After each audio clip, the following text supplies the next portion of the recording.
Donc j'aimerais bien peut-être sur là qu'on se projette sur l'avenir et sur l'extrapolation, et qui sont un truc qui est, j'allais dire, venu de façon non pas marginale mais un peu intégrée à l'ensemble, et qui est nous, qui est notre enjeu aussi au CERN, et qui est de regarder comment va évoluer l'intégration des enjeux de data, de health data, et de toutes ces questions sur la santé des personnes, et sur lesquelles, encore une fois, en France, on a, et je pense que là, du côté de la logistique, vous êtes particulièrement bien équipés de capteurs sur l'environnement de travail, qui soit des capteurs physiques de température, d'hygrométrie, de champs électriques, voilà. Mais l'autre question, qui est les capteurs sur les personnes, et comment on pourra à terme enrichir les choses. Je veux dire que à l'état de trace, vous l'avez déjà pas mal évoqué. J'aimerais passer la parole à quelqu'un qui est dans la salle est là, et s'appelle Alexandre Giraud. Alors Alexandre, en plus, il est, j'avais pardon voilà, mais Alexandre est rentré donc récemment dans une start-up qui est sur ces questions-là. Mais Alexandre, si vous êtes là, vous avez passé plusieurs années dans la logistique, et notamment dans la logistique du froid. Et vous avez... Alexandre, vous êtes là? Ouh. Alors voilà, bah écoutez, la parole est à vous. En gros, oui, coupez les micros, dit Lionel, il a raison. Merci, alors sinon il va falloir que je coupe la chic à tout le monde, sauf à Alexandre. Donc Alexandre, peut-être si vous pouvez prévoir votre cursus, parce qu'en gros, si j'ai cru comprendre, la problématique de la mesure, qui est celle qui est tout à fait importante, et qui derrière la question de perception et de recevabilité va venir aussi contribuer à objectiver les choses. C'est-à-dire que vous êtes arrivé là-dedans quasiment étudiant. Donc Alexandre, c'est à vous. Je vais me présenter rapidement, et encore merci Anne-Marie pour l'invitation aujourd'hui. Alors donc Alexandre Giraud, je viens de rejoindre une petite start-up, enfin plutôt une petite entreprise de conseil et surtout d'accompagnement sur le volet de la santé, de la sécurité au travail, de l'ergonomie, et plus globalement en fait de l'amélioration des conditions de travail, avec une approche où on essaie d'objectiver la santé au travail via notamment de la métrologie. Alors sur l'environnement de travail, sur du capteur biomécanique, physiologique, on peut proposer voilà de l'électromyographie pour évaluer différents types de produits. On va faire du capteur de mouvement, etc., etc. C'est assez vaste. L'idée, c'est vraiment d'apporter un regard très objectif sur les situations de travail, sur éventuellement le test de matériel, de manière à pouvoir proposer des solutions concrètes, et surtout d'en mesurer l'efficacité à terme. Moi, pour parler un petit peu de moi très rapidement, je suis issu d'une formation au carrefour en fait entre l'ingénierie de conception et l'ergonomie, dans un but justement d'intégration d'un petit peu tous ces paramètres-là dans la conception du produit et dans l'évaluation in situ sur le terrain. Et il se trouve que voilà, j'ai eu une expérience de 5 ans moi au sein d'une société de transport et de logistique, dans laquelle j'ai eu la chance de m'occuper d'un projet qui était le renouvellement des équipements de protection, et notamment des vêtements de travail de personnes qui travaillaient dans des environnements avec des températures extrêmes, entre 0 et moins 25 degrés. C'était du transport et de la logistique sous température dirigée. Et en fait, on a eu une approche un petit peu de ce type-là, en ayant à cœur en fait de placer les collaborateurs au centre de la démarche. On parle souvent de démarche centrée utilisateur dans le cadre de développement de produits. Moi, j'ai à cœur d'appeler ça la démarche centrée collaborateur. C'est-à-dire vraiment remettre l'humain au cœur du processus de conception, de développement, d'outils de travail, d'outils de protection, etc., etc.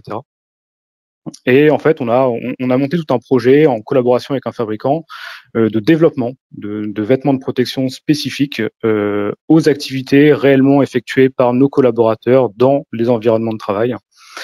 Et voilà, on a eu toute une démarche de prototypage, de test terrain via du capteur de température centrale, de la température cutanée, de l'hygrométrie sous-vestimentaire, on a appelé ça comme ça, de la fréquence cardiaque, etc. En complément d'une évaluation subjective via des questionnaires de satisfaction, via des entretiens avec les collaborateurs. On a impliqué dans une première phase projet un peu plus de 150 personnes avec lesquelles on a fait ces évaluations et ces investigations objectives, et ça nous a permis de finalement mettre à disposition des gens des choses complètement adaptées à leurs besoins, tant sur le plan de la protection, au sens physiologique du terme, protection contre le froid, voilà. qu'en termes de réponse. Ok, pas trop long, si je peux me permettre, Alexandre. Là, l'objectif n'est pas là, mais c'est juste de voir, si je peux me permettre là tout de suite, et vous avez 1 minute et pas plus, le prolongement sur notre sujet d'aujourd'hui, que sont, j'allais dire, les capteurs sur les exosquelettes et le système de mesure ensuite. Donc voilà, je crois que là, on a bien compris le panorama d'antériorité et d'historique. Là, maintenant, perspective, 1 minute, pas plus. C'est toujours compliqué de synthétiser. En fait, les perspectives, c'est vraiment d'aller vers cette démarche d'évaluation objective sur le terrain. On accorde beaucoup d'importance à ça. Je pense qu'on parlait un petit peu de la data, on parlait aussi tout à l'heure des impacts qui peuvent être parfois un peu négatifs sur d'autres aspects de la mise en place d'exosquelettes. Je pense que c'est hyper important de replacer les gens au centre de la démarche, de vraiment avoir une analyse fine de l'activité et d'avoir une analyse in situ. Voilà. Pour évaluer les choses. Merci Alexandre, je crois qu'on a bien compris que on allait pouvoir extrapoler là maintenant de ce type de système. Je pense que on a aussi sur ce même type d'arrivée Marianne. Marianne Grangeret, alors oui, pardon, parce que vous n'avez pas plus d'1 minute aussi pour le même type de sujet. Merci Alexandre, on reprendra toutes ces questions un petit peu plus tard et après on va reprendre des questions du chat parce que le temps galope. Marianne, vous êtes toujours là? Je suis là. Ok, à vous alors, voilà. Alors, très très rapidement, en fait, moi je suis ergonome chez Moten Technologies, donc c'est aussi une petite start-up qui développe des capteurs. Pour faire très très rapidement, les capteurs que nous développons, ce sont des capteurs mécanomyographiques, donc pas électromyographiques comme ce qu'on connaît habituellement. Pour faire très très rapide, ils vont... Marianne, la question, si je peux me permettre, c'est moins l'activité de Moten. Alors, on n'est pas là pour faire de la promotion là-dessus, mais sur ce qui est, je suis désolé, les règles du jeu sont claires. Et donc, sur ce qui est la question de capteurs sur les exosquelettes, quelle perspective, qu'est-ce qu'on peut en ajouter? Vous, quel est votre sentiment là-dessus? Moi, mon sentiment là-dessus, c'est que les capteurs, ils vont servir 2 rôles principaux pour moi, court terme, long terme. C'est déjà, ils vont permettre à court terme de guider et de favoriser une prise de décision sur l'investissement, par exemple, donc à très court terme. Et après, à long terme, ça va permettre peut-être, on espère, d'identifier justement la question que posait Monsieur Tellier. Est-ce que vraiment l'exosquelette a un impact significatif sur le long terme? En fait, grâce à la data, grâce aux capteurs et grâce à l'IA, à terme, on pourra dire oui, l'exosquelette a un impact. Et ensuite, il y a des impacts qui sont un peu indirects. C'est que nous, on voit que l'utilisation des capteurs et l'objectivation de la contrainte ou du bénéfice lié à l'exosquelette va permettre un certain dialogue avec les opérateurs, puisque ce sont eux qui sont acteurs, finalement, parce que c'est eux qui portent les capteurs. Donc, ils vont comprendre, un peu mieux comprendre ce qui se passe dans leur corps, mieux comprendre tout ce qui se passe au niveau motricité aussi, ce que disait Lionel tout à l'heure. Et derrière, donc finalement, je trouve que ça a un impact très pédagogique au niveau des opérateurs qui deviennent acteurs de leur propre intégration de matériel. Merci. Merci à vous et pardon, il y a encore une fois, la question était courte, mais c'était bien que vous soyez là. Alors, question là maintenant plutôt peut-être pour... Pardon. J'ai coupé mon micro, excusez-moi. Merci à vous d'avoir été là, Marianne. Question peut-être maintenant, avant qu'on en vienne aux conclusions, encore une fois, parce que le temps court, cette fois-ci à Lionel. Je veux dire un peu tes perspectives là-dessus, encore une fois, toi, avec ton œil là. Donc, on a vu beaucoup de choses sur l'importance, encore une fois, des analyses préalables, sur la formation, la pédagogie, j'allais dire le tact finalement managérial avec les opérateurs et avec l'ensemble. Et il y a aussi, j'allais dire, que vous disiez, c'est avec la pédagogie, avec la direction, de temps en temps, il faut bien faire les choses comme ça. Voilà un peu ce que sont toi tes perspectives. Et puis après, je demanderai pardon parce qu'il a été très sage tout au long et qu'il n'a pas piaffé alors qu'il aurait dû, qui est Jean-Marie Fessler, si vous pouvez vous préparer après. Donc, Lionel, de ton côté, un peu les perspectives, conseils de fin pour avancer sur tout ça? Les perspectives, c'est clair. À un moment donné, on a maintenant des nouvelles technologies dans les nouvelles technologies. Donc, on peut réfléchir à comment on peut mettre des capteurs en lien avec l'humain ou en lien avec l'exosquelette pour à la fois, effectivement, mesurer un peu les effets, à court terme ou à long terme, etc. Mais est-ce qu'on pourrait pas se dire que les capteurs dans les exosquelettes, ça peut donner d'autres informations qui peuvent peut-être aider aussi au pilotage de l'exo? En fait, il y a plein de pistes par rapport à ça. En fait, tout est ouvert. Et je trouve que c'est ça qui est important de comprendre, c'est que la maturité exosquelette, on en est pas au tout début, mais on a fait un petit chemin. Mais on a fait un petit chemin. Il y a plein de choses qui peuvent s'ouvrir et c'est ça qui est important. Donc, il faut conserver l'humain au centre du système, que ce soit pour la conception, les tests, les évaluations, tout ce qu'on veut, la démarche. L'humain doit être basé au centre. On doit maintenant réfléchir à développer des exosquelettes centrés sur l'humain et pas centrés sur, entre guillemets, la fonction, l'utilisateur. Je fais une différence entre l'humain et l'utilisateur, bien entendu. Les deux sont pas incompatibles. Et donc, avec tous ces capteurs, tout ce qu'on peut mettre dedans, on va pouvoir ouvrir encore à d'autres choses. Et je crois que c'est intéressant pour répondre à une des questions de Frédéric Téliès tout à l'heure. Effectivement, il y a peut-être des choses, l'utilisation d'un exosquelette peut effectivement jouer sur la motricité, jouer sur la morphologie de la personne, etc. Mais ça, c'est compliqué d'évaluer ça pour le moment parce qu'on n'a pas un REX sur du long terme suffisant. En revanche, mettre en place des protocoles qui vont nous permettre de faire un suivi, c'est quelque chose qui est intéressant. Je pense que c'est encore un petit peu tôt pour faire ce genre de protocole, enfin nous chez nous, parce qu'on n'a pas encore suffisamment d'agents qui l'utilisent très régulièrement sur du long terme pour avoir ça. Mais c'est des pistes qu'il faut évidemment investiguer pour éviter de se retrouver dans 10 ans avec des gens qui ont des gros soucis de santé parce qu'ils ont eu besoin d'exosquelette. Ce que j'espère pas et ce que je pense pas. Mais il va falloir essayer de comprendre ça et mettre en place les protocoles qui vont permettre de le faire.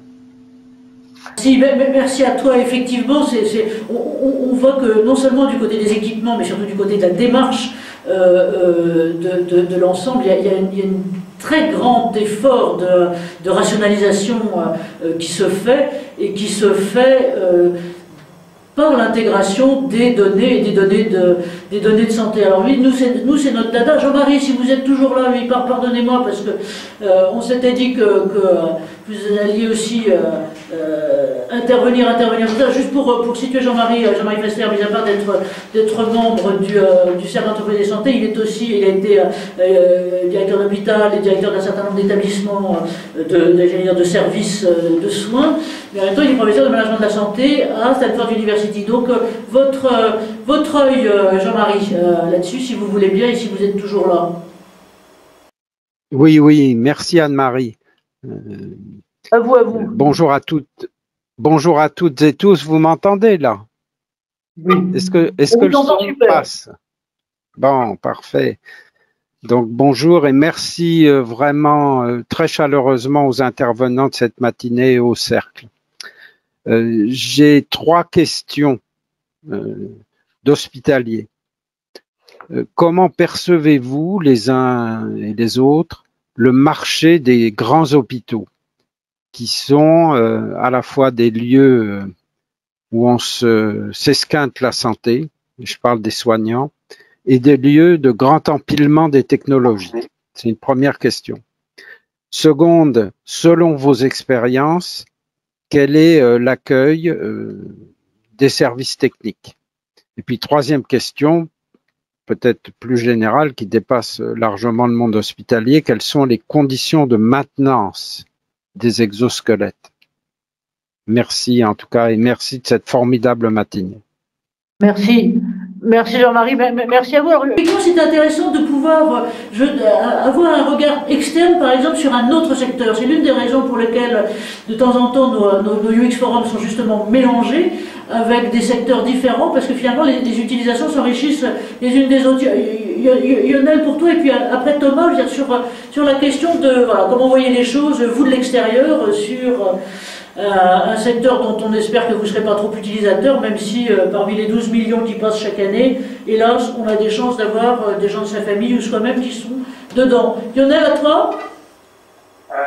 Pour la dernière question, pour la maintenance, nous, le choix qu'on a fait, c'est effectivement de considérer les exosquelettes que l'on a chez nous comme du matériel, entre guillemets, dit un peu sensible, c'est-à-dire qu'on doit mettre en place une maintenance, une vérification périodique et une maintenance des exosquelettes. Alors, soit fait directement avec le fabricant, le distributeur, soit fait nous en interne, ça dépend des exosquelettes et des solutions. Je pense que c'est nécessaire. Alors, moi, je pense que c'est pas forcément une maintenance qui doit être faite tous les ans, on doit faire cette maintenance-là. Pour moi, ça dépend de l'utilisation. Si un exosquelette, on l'utilise que pour certaines tâches particulières, parce qu'il y a un réel intérêt de l'utiliser, mais que c'est 3 fois dans l'année, c'est peut-être pas la peine de faire une maintenance tous les ans. En revanche, peut-être faire une maintenance périodique en fonction d'un certain nombre d'heures d'utilisation, c'est peut-être plus cohérent. Mais ça, après, chaque entreprise a une logique un petit peu différente. Moi, c'est ce que j'essaye aussi de proposer, bien entendu, en interne. Après, sur le milieu hospitalier, juste pour répondre à très vite.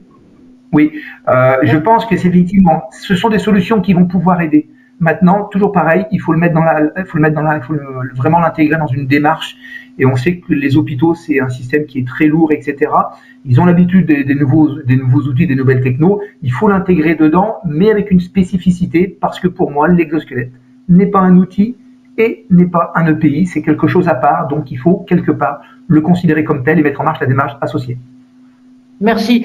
Alors, on va demander, ça sera pour chacun, avant qu'on passe la parole en conclusion à nos deux présidents, à la fois une réaction et sur les questions de Jean-Marie et sur le global. Est-ce que serait, vous, Thomas, le message que vous donneriez aussi à des homologues à vous qui veulent s'engager là-dessus? Alors pareil, très concis, 45 secondes, 1 minute maximum.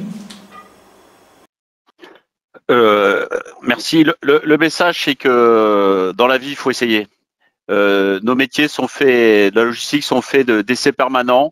On peut se tromper, mais ça nous permet d'avancer. Je rejoins ce que vient de dire Lionel. Chaque entreprise a un besoin spécifique. Chaque entreprise doit l'analyser. Voilà, c'est pas un EPI et il faut que la personne s'approprie le produit, si je peux m'exprimer ainsi. Et une fois que c'est fait, voilà, c'est comme ça. Et on ne pourra pas gagner en imposant les choses. Mais peut-être que le produit qu'on a pris aujourd'hui, demain, sera plus adapté, mais c'est à nous, toujours avec l'aide des fabricants, de trouver des solutions. Et puis pour le milieu hospitalier, je ne peux que dire ce qu'a dit Lionel aussi, quoi. Merci et merci à vous. Et donc, on voit bien vos 3 messages. Hein. Essayez, il faut oser. Essayer, s'approprier, ne pas imposer. De votre côté, Samia, pareil, message de conclusion là-dessus et ensuite Nicolas Declercq. Et puis mon président pour la fin. Oui, effectivement, je partage ce que mes collègues viennent de dire. Oui, je pense que c'est intéressant d'essayer, de prendre le risque d'essayer, parce que finalement, ça reste un risque. Hein. On essaye une technologie innovante. Malgré tout, on essaye quelque chose de façon co-construite avec des collaborateurs. Je pense que quand on montre aussi aux collaborateurs à la fois qu'on s'intéresse à leur travail, aux problématiques qu'ils rencontrent, je pense que de toute façon, quel que soit le risque qu'on a pris, on a engagé quelque chose et ça peut être que… Ok. Ouais. Donc voilà, savoir oser, je dirais que c'est aussi un peu votre job de manager à vous tous. Alors peut-être, on s'achemine, pardon, au galop, et pardon, on n'a pas pu répondre à toutes questions, mais vous avez, et merci à vous tous, puisque vous avez pas mal échangé des réponses, des questions et des réponses sur le chat. Peut-être, Nicolas Declercq, si vous voulez bien, là maintenant, piste de perspective, et puis après mon président. À vous, Nicolas Declercq. Je vais faire un petit mix, mais rapide, de commentaires et de conclusions. Donc, j'aurais bien aimé, mais on a peut-être plus le temps que Japé, mettre en avant peut-être ses origines dans les Hauts-de-France, si je me trompe pas. Peut-être d'élargir aussi sur des expériences qui ont pu avoir lieu à l'étranger. On parlait du Japon au tout début. Voir aussi comment les choses se comportent là-bas. Bien vous remercier, bien sûr, à tous les organisateurs pour une bonne expérience pour le club ici. Voilà. Et puis donc nous, notre prochaine date que j'évoquais pour le club Les Gens du Nord, et c'est ouvert très largement, c'est le mardi 11 mai. Et donc on partagera des expériences sur les livraisons, des transports vers les chantiers. Voilà. Grand merci encore à vous, Anne-Marie. Pardon.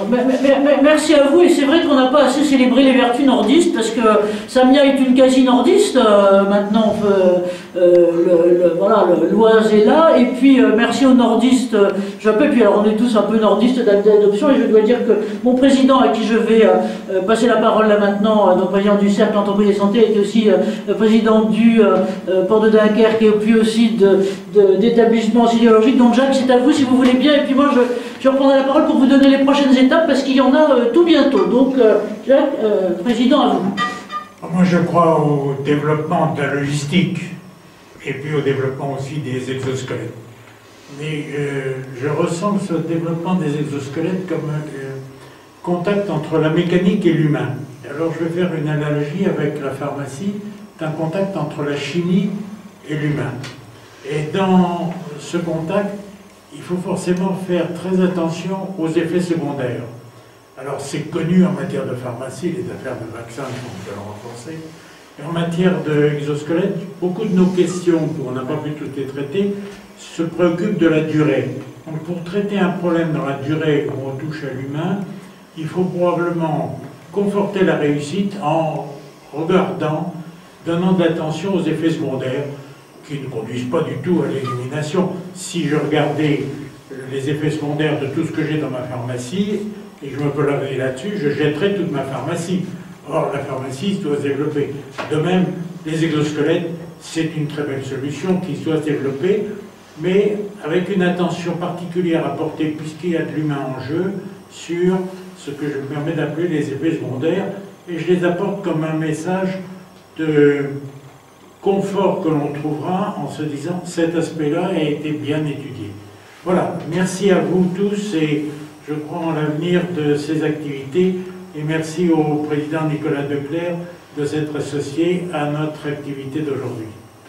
Alors d'abord, on va applaudir nos intervenants.